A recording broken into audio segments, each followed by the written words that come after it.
కీర్తన గారు, ఏంటి సజ్జల గారు కడప మీ సొంత అడ్డాలోనే జరిగిందట, ఇది మీకేమన్నా ఇన్ఫర్మేషన్ ఉందా? ముందుగా మీకు అలాగే ప్యానల్ పెద్దలకి 99 వీక్షకులకు నా నమస్కారం సార్.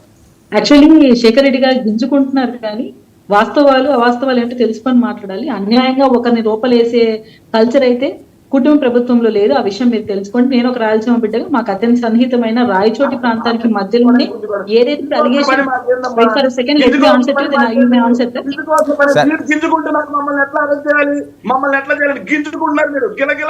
సరే సరే ఓకే ఓకే ఓకేలేండి, క్రాస్ టాక్ వద్దు, మీరు రాసుకోండి. ఓకే ఓకే శేఖర్ రెడ్డి గారు, ఓకే శేఖర్ రెడ్డి గారు, శేఖర్ రెడ్డి గారు, శేఖర్ రెడ్డి గారు, శేఖర్ మీరు నోట్ చేసుకోండి. క్రాస్ టాక్ అయితే ఇంకా అది నడదు. సరే ఓకే, ఖండించండి, మీరు రాసుకోండి, మీరు రిప్లై ఇవ్వండి. మీరు మంచి కీర్తన గారు, ఓకే కీర్తన గారు,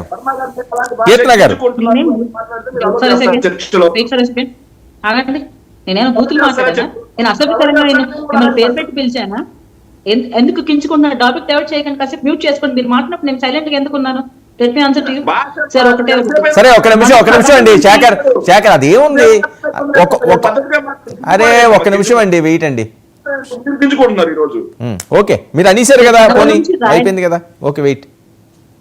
సార్, కడప నుంచి రాయచోటికి వెళ్ళే రూట్ లో ఏదైతే సజ్జల గారి తమ్ముడు గారికి కొన్ని ఎస్టేట్లు ఆస్తులు ఉన్నాయి, అది సజ్జల గారే వాళ్ళ తమ్ముడు పైన పెట్టారన్న నానుడి మా ప్రాంతంలో బాగా హల్చల్ చేస్తా ఉంది. ఆ విషయం ఎవరైనా యాక్సెప్ట్ చేయాల్సిందే. అంటే బినామీ కింద వాళ్ళ తమ్ముడి పేరు మీద ఉంది. అండ్ ఇక్కడ మేము అవాస్తవాలు క్రియేట్ చేయాల్సిన అవసరం లేదు. ఎందుకంటే మీకు క్లియర్ గా అక్కడ ఉన్న ఇన్స్ట్రక్షన్స్ ప్రకారం మనం చూస్తే 42 ఏకర్స్ సార్, 42 ఏకర్స్ అటవీ భూమి ఉంది చుట్టూ.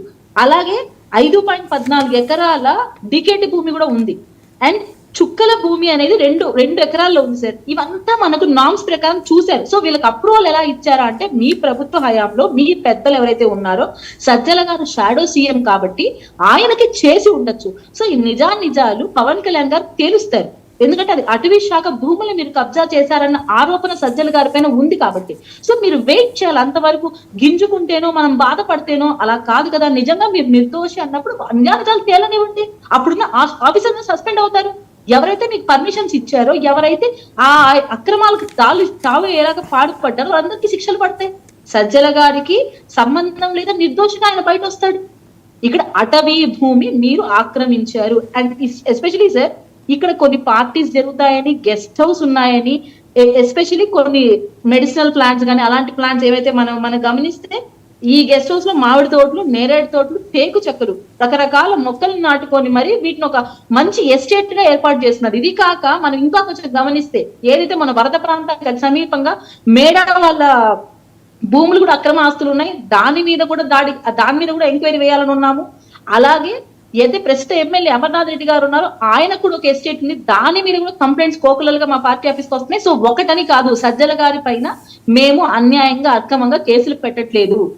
మొత్తం ఆ ప్రాంతాన్ని ఎవరైతే ఆక్యుపై చేసి వైసీపీ పెద్దలు రాబో రోజులు కూడా మేమే పరిపాలిస్తామన్న ఆకాంక్షతో వీళ్ళు అక్రమంగా దోచుకున్నారు.